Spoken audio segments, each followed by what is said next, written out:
Hello, everyone. It's Jeannie. How are you? I hope you're well. Today's video, or tonight, whenever you're listening, is a reading from Household Discoveries and Mrs. Curtis's cookbook. What? What are you talking about, lady? This book, look how thick it is.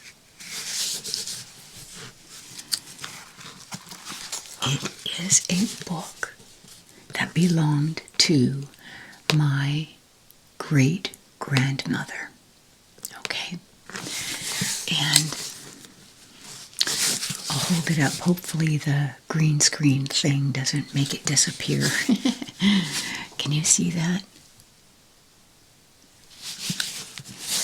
There are no pictures in it. So you're going to be listening to me read and looking at my mug. So they have a couple pictures, like 2 or 3 out of this whole book. Look how pretty.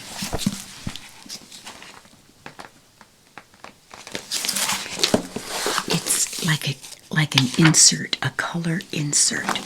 Now let me tell you about this book.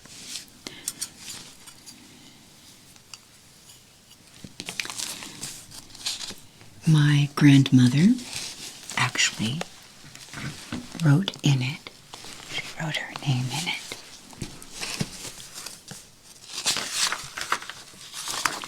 It is from 1908. 1908. And it is dedicated to the thousands of practical housekeepers, readers of Success magazine, and others whose discoveries are embodied in this volume. And the main object of this book is economy. 1908. Now, in 1908, my grandmother, no, it would have been, this is my grandfather's mother, and he was born in 1899, so he would have been 9 or 10 years old when she had this book. Now, it says the main object of this book is economy. If rightly used, it will save a great deal of money in every household. It will also save time and labor, which are the equivalent of money. So, it's really how to set up a house. I'll read you some of the some from the in the introduction, as well as the table of contents, and it's just fascinating. I feel bad that I'm even opening it because the spine is starting to get a little worn. But being practical, saving money, being smart with what you have, how to use what you have, right? Whoops, Jeannie, be careful. So, let's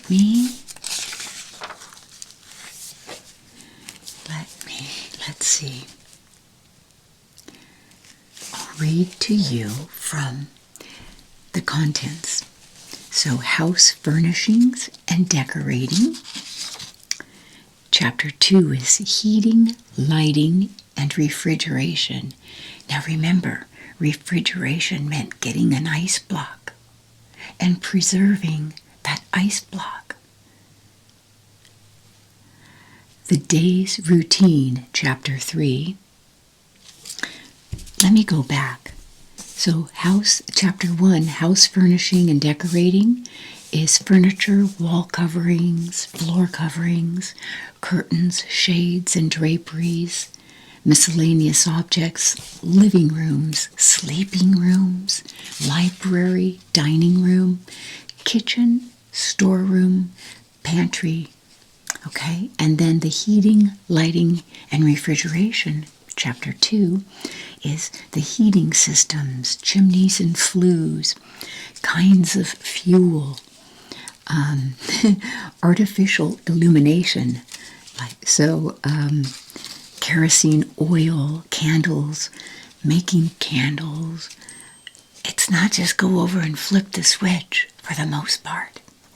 And then in chapter 3, the day's routine, kindling and the care of fires, cleaning and polishing stoves, dishwashing, care of kitchenwares, care of glassware, steel knives and forks, silverware, how to deal with garbage. You didn't have a garbage disposal or a trash compactor or anything like that. Chamber work,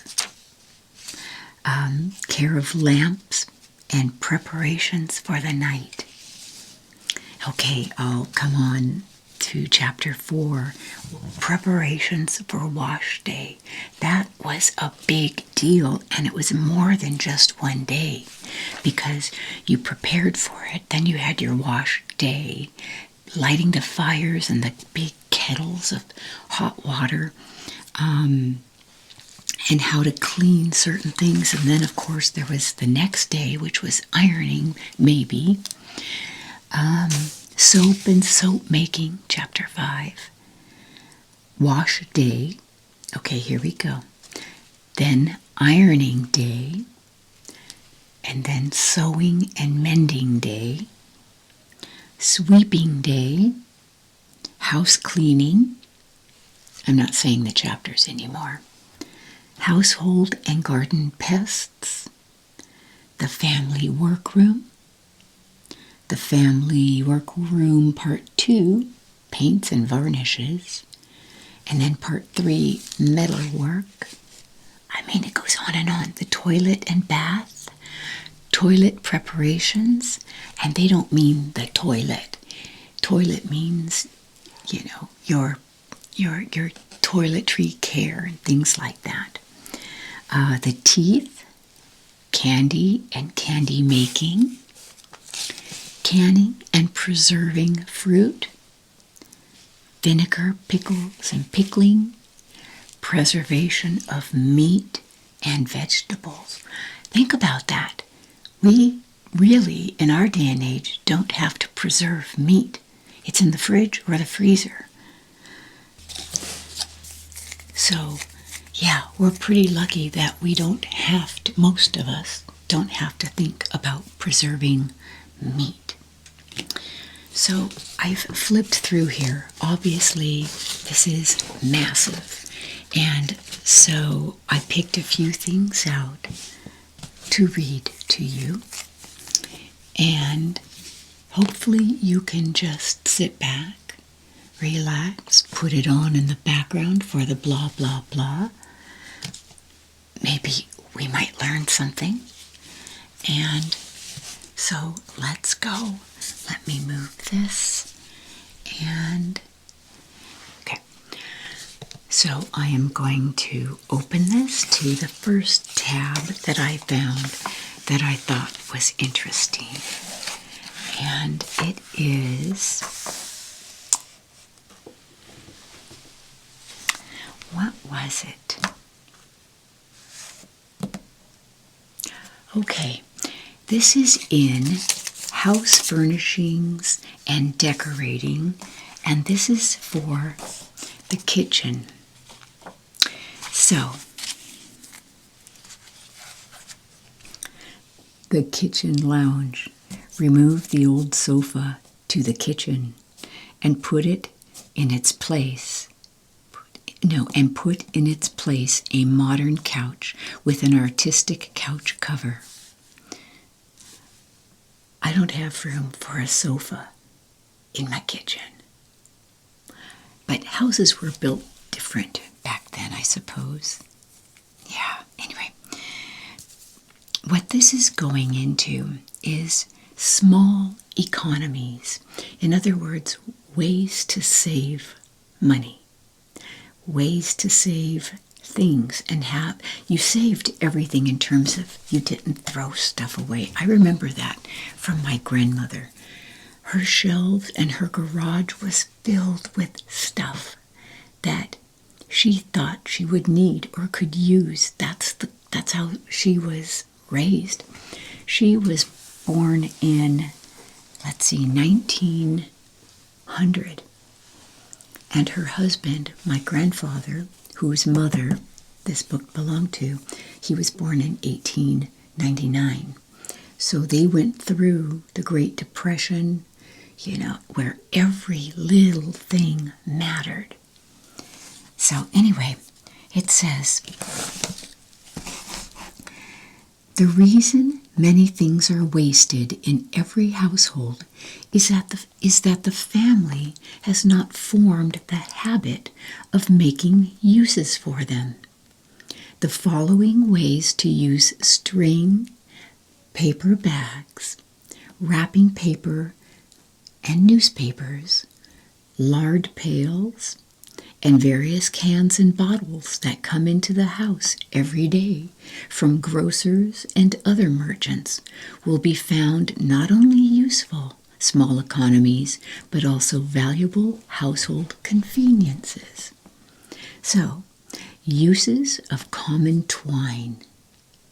Save all bits of string or twine and teach the children to sort them and knot the different sizes together. Roll the common white twine up into a ball, drop it into a box, with the end protruding through the hole in the lid, or use the accumulated twine to knit or crochet dishcloths 8 to 12 inches square. Bath slippers can also be made of it. Twine bath slippers. Interesting. Wind coarse twine on a roller or fish line reel and hang it up on the back of the pantry door.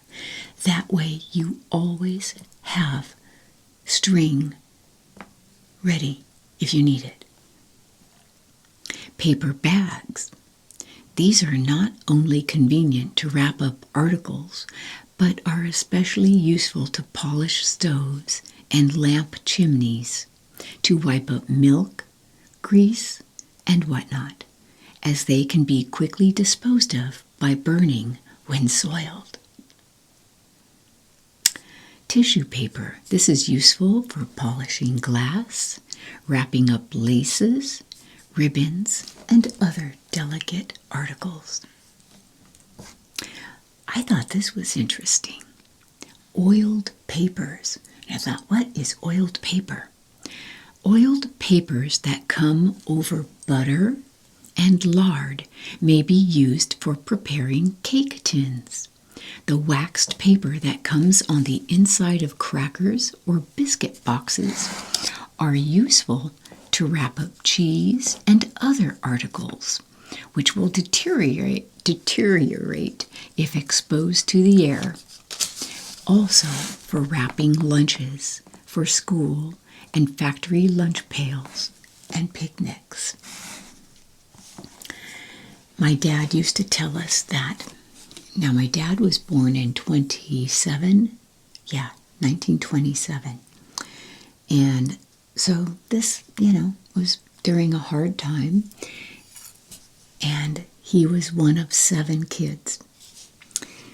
Well, when he was old enough to be going to school, his mom saved every piece of paper, like butcher paper, if she went to the meat store, the butcher, and she would wrap up their lunches in the washed butcher paper because you didn't throw anything out, and they had to bring that home.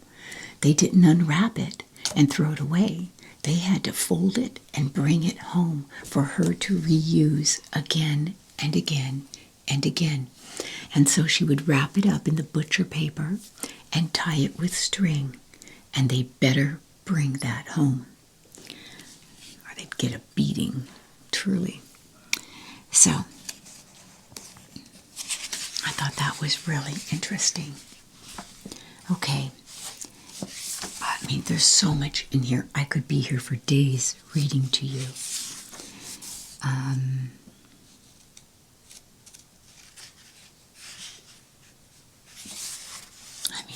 How to take care of a chimney and repair a chimney. Okay, let's see.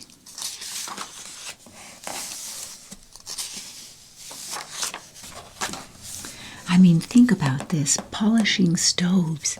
We don't have to do that. Blacking a stove. We don't, we wipe things down. We have a spray and it's so easy.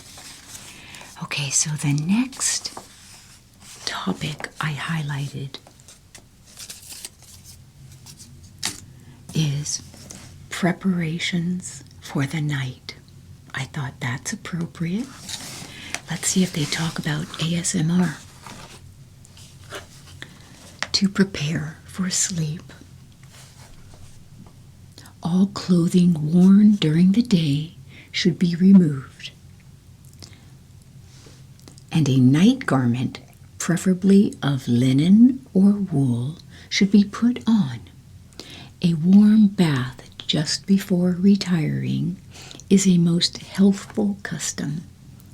The bed covers should never be drawn over the head, as this results in breathing again and again the carbonic acid thrown off from the lungs, and also taking into the lungs the poisonous exhalations from the body. The body should recline on the side rather than on the back, the bed being placed so that the face may be turned away from the light. The bed should not be exposed to drafts or to direct heat from stoves, registers, or radiators. It should be moved away from a damp or cold wall. All curtains, canopies, valances, and other draperies should be discarded from beds and bedrooms, and only the simplest shades and lace or muslin curtains should be permitted. All draperies interfere with the circulation of air. They accumulate dust and act as catch-alls for the bacteria, which are the germs of diseases. Bacteria was kind of a new word, a new discovery for people. Germs, the germ theory. Bed covers should not be suffered to hang down to the floor so as to impede the circulation of the air beneath them. If the bed can stand in the middle of the room without being exposed to drafts or direct heat, so much the better. Now, most bedrooms back then in the early 1900s did not have a heat source. The heat was kept to the front of the house or the kitchen, the main area, and doors were used to close off the bedrooms or any hallways so that they didn't take the heat. So, to go to bed and get a warm bed, here's what they talk about. To warm beds. The old-fashioned way of warming a bed in winter by means of a brass warming pan filled with hot coals from the open fireplace is largely out of use. Or they're just so modern now. It is quite inconvenient to take coal from a modern range or cook stove for this purpose. Moreover, the heat from a warming pan is very soon gone. So, ordinary red bricks, soapstones, or hot water bottles are now generally used. A good hot water bottle is a great luxury, and one or more should be in every household. It is especially valuable in case of sickness, but if one cannot be afforded for every member of the family, common red bricks are also obtainable. It is customary to roll up bricks in old cloths, but a much neater, more convenient method is to prepare separate bags for each member of the family as follows. Use bed ticking as lining because it is smooth and hard and slips on easily. Cover with outing flannel or any soft woolen material as old flannel underwear, and use cotton batting or a very thin sheet of asbestos as interlining. Because we all want to sleep with asbestos, right? Cut the lining and interlining to the proper size, lay them together and stitch it all around. Bring the ends and sides together and hem to form a bag, leaving enough material on one side to make a flap over the end and fastening with a button. So they're making an insulated bag. After supper, place 1 or 2 bricks in the oven for each member of the family. Remove them an hour or so before bedtime. Stand them on end on top of the stove and slip the covers over them. These are preferable to flat irons as they are more convenient and are far cheaper than hot water bottles.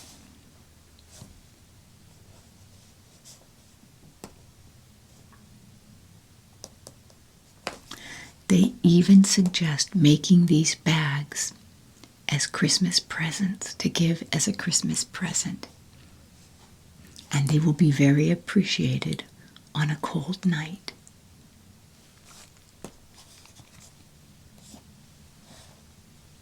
So then it talks about the nature of sleep, the activities of the nervous system, slowing down,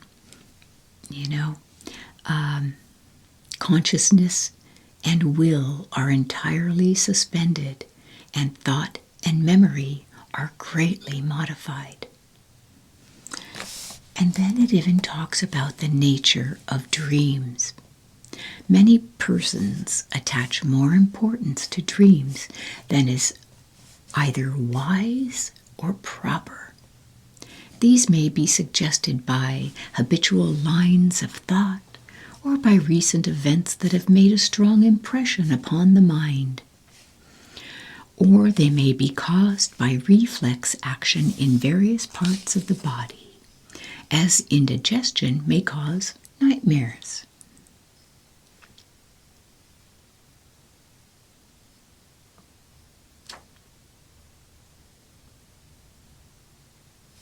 Okay, now it talks about sleeplessness, not being able to sleep.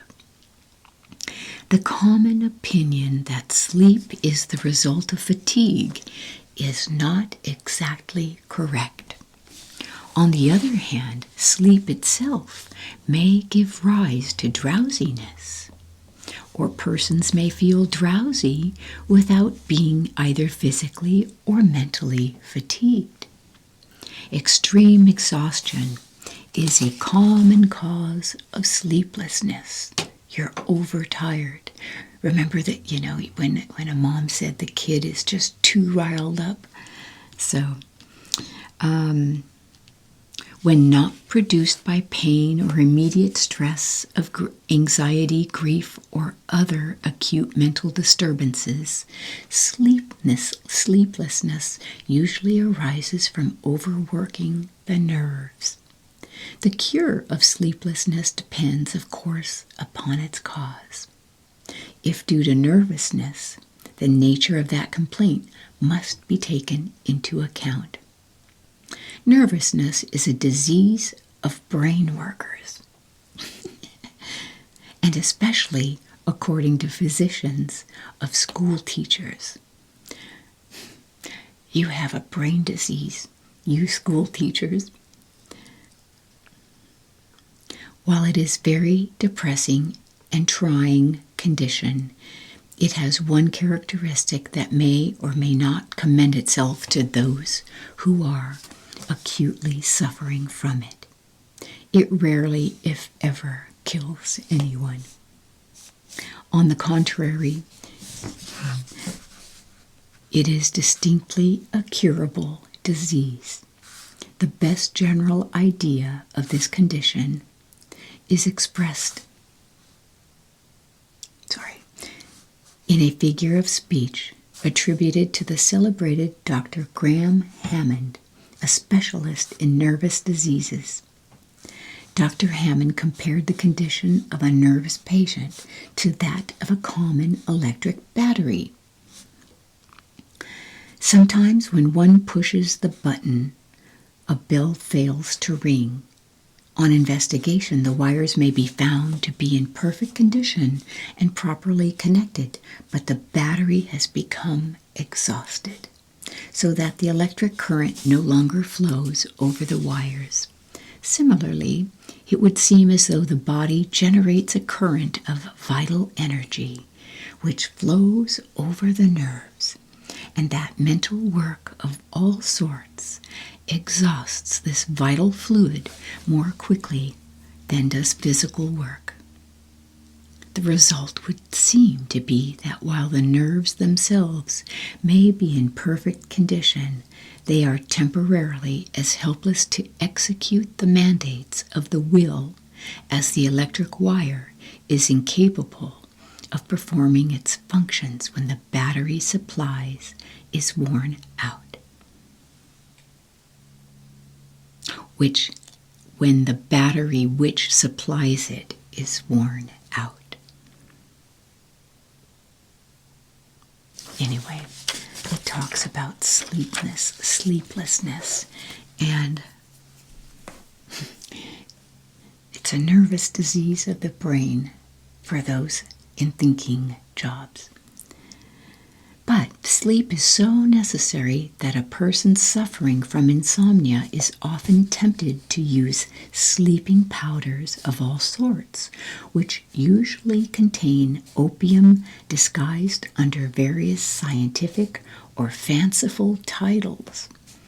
This is a serious mistake, the evil effects of which cannot be too strongly emphasized.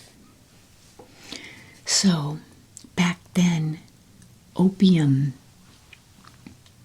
was something that was used a lot more, I think, than today. There are a lot of opium derivatives, things like Demerol. Opium is a beautiful drug for hospital use, not for your own use. So, to induce sleep, assuming the nerves and body are in normal condition, sleep may be induced by anything which tends to produce the results noted in slumber. Okay, so it goes into the characteristics of sleep, removing the sources of external impressions, helping to induce sleep, the absence of light and sound, and of the muscular sensations produced by any sort of movement, all assist. Monotonous sounds that attract the attention, as the ticking of a clock or the sound of running water, by diverting the mind from other thoughts, may have this effect of settling the brain. Hence, the common suggestion to count monotonously from 1 to 10 or 1 to 100 and over again or to count imaginary sheep jumping over a gate is not without reason. Perhaps there is no better rule when there is a tendency to nervousness than to let the mind fashion castles in the air, to make up stories and imagine conditions of an ideal sort, such as exist only in fairy tales or in our dreams. It produces a mental condition favorable to sleep, and the transition from daydreams to those of slumber is natural and easy.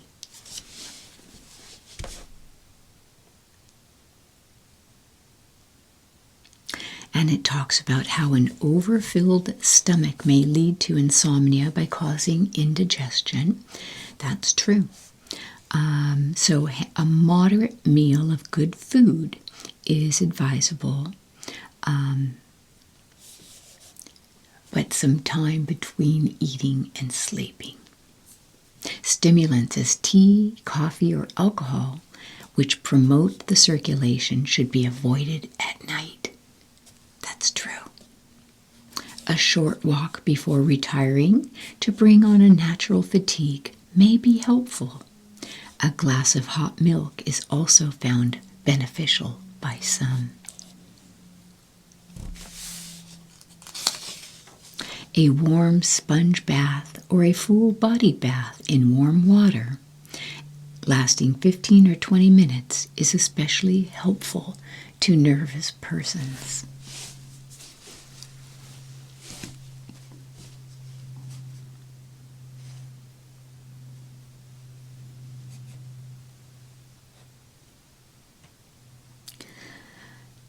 So, to prevent sleeplessness, take a warm bath before retiring, maybe walk for half an hour in the open air, or wet a cloth in cold water and lay it on the back of the neck if you're hot. Rub the body gently with a flesh brush for 10 or 15 minutes. Drink a cup of hot milk or buttermilk, it says. Drink a tumbler full of water containing a teaspoon of magnesia and a few drops of aqua ammonia or sal volatile. I don't know what those are. So, anyway, there you have that. Okay, and then the next thing,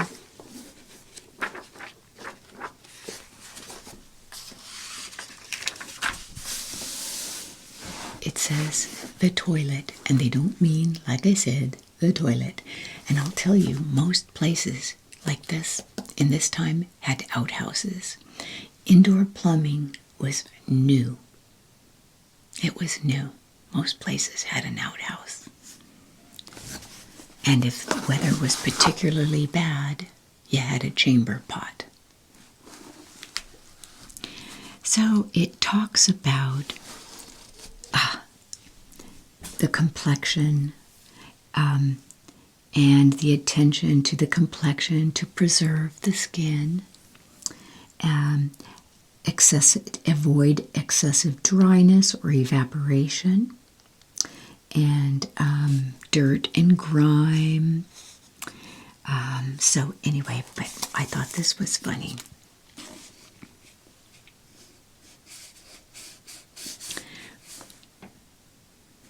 Women and men, too, have a natural right to a good complexion. The contrary is evidence of some improper or diseased condition, and it is perfectly natural and proper to seek and apply suitable remedies. Beauty doctors. Beauty doctors. On the other hand, we earnestly advise against the patronage of so-called beauty doctors, many of whom are unquestionably quacks and charlatans. And we urge the use of homemade preparations. Many of the standard preparations widely advertised for sale contain the most injurious drugs, for example, mercury, arsenic, lead, bismuth, etc. These are freely used by many beauty doctors, and we regret to say that the recipes containing them have been published without caution in many books. So, all such preparations have been carefully excluded from this volume. Approved recipes which have been given will also accomplish every desirable object without the possibility of any injurious consequences. So, it talks about different oils you can use on your face. Country girls should have the best complexions in the world, but this is not always the case. Those who have not been favored by nature in this respect very often envy their city cousins' supposed advantages of easy access to beauty doctors and the large department stores and drugstores where toilet preparations of all sorts are for sale. The country girl has, in fact, a pronounced advantage over her city cousins if she has the wit to utilize it. Most of the things and remedies they're saying are in every farmhouse. So it talks about how to preserve the complexion with cold cream, putting on cold cream before going out into the hot sun, because think about it, they didn't have sunscreen. SPF wasn't a word, 3 words, but just enough to use to cover the face without being noticeable. Wearing a veil to protect against bad weather, like chiffon or a fine mesh. Anyway, they talk about using the cold cream to cleanse the face as well, and then rinse very well with water, and not to use harsh soaps on the face. Okay, there's so much in here. Are you falling asleep? Okay, the very last topic I have is about hair dyes. Hair dyes. Dyeing as a means of changing the normal color of the hair is now very little resorted to, except by a small number of thoughtless girls and women who are misled by ignorant or interested persons. This practice is regarded by all intelligent persons as an unmistakable mark of vulgarity. Oh my goodness. But there is more justification for the use of hair dyes in cases of premature grayness, and especially in the peculiar cases where irregular patches of gray hair make their appearance. When I hit 20, how old? Maybe 24, I got this right here turned it white. I called it my skunk stripe, and it's still there. Can you see it? It's right here. And one of our sons has it too.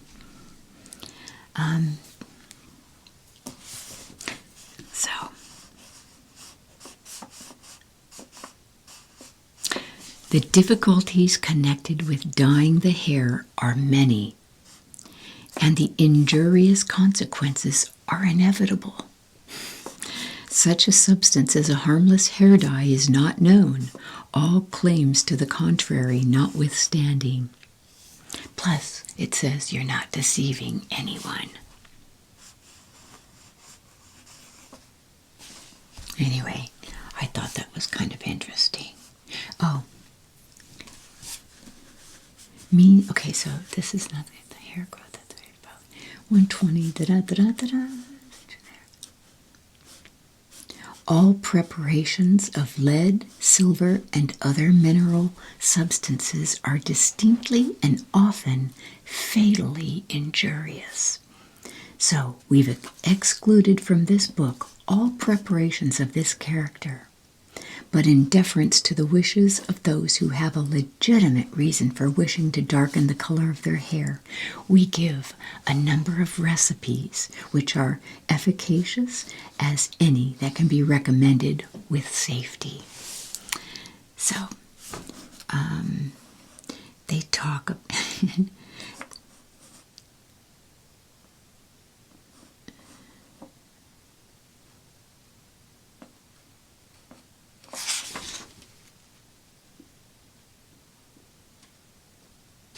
Okay, to prevent gray hair in the first place.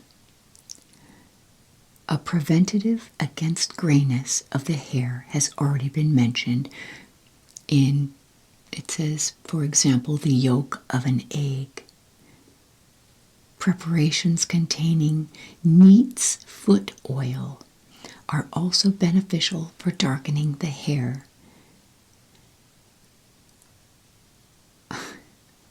Compounds containing vegetable ingredients are better than those containing mineral ones.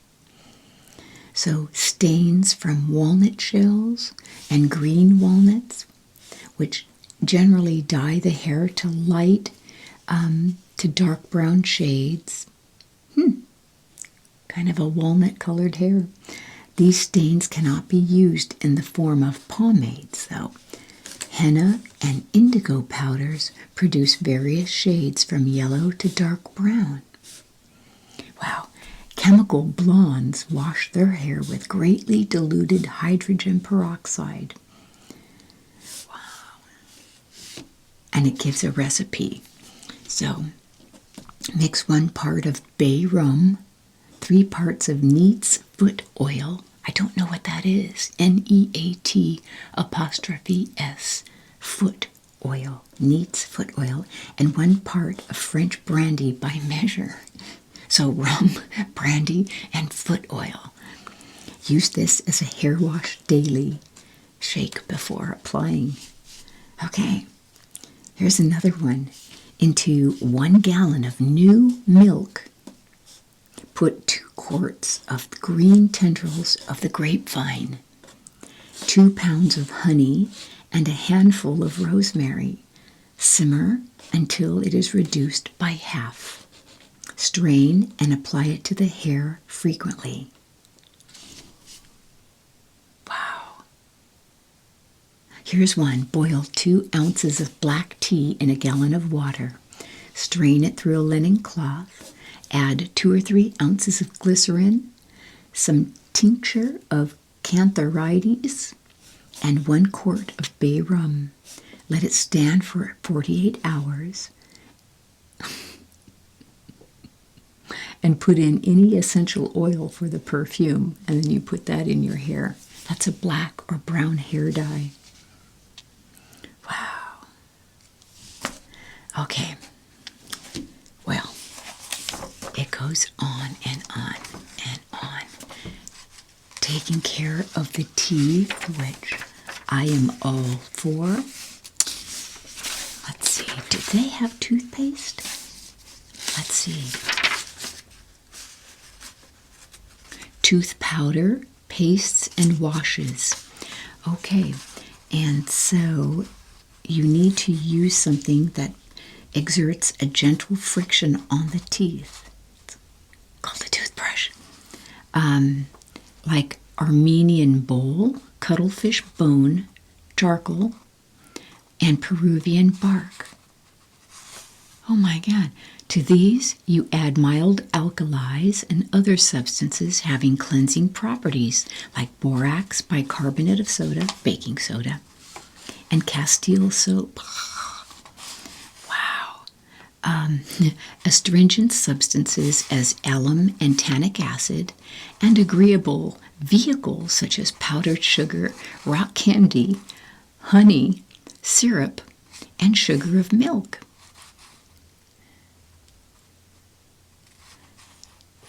Okay. this is about making your own toothpaste or whatever, and you can add prepared chalk, and that's the most universally popular ingredient to make for the powder. Wow. Charcoal is a form of carbon obtained by charring wood. And you know what? I once bought some charcoal toothpaste, and you use it, and it's all black, and you foam black, and it whitens the teeth. Wow. So, and it's got probably 20 recipes for toothpastes and powders.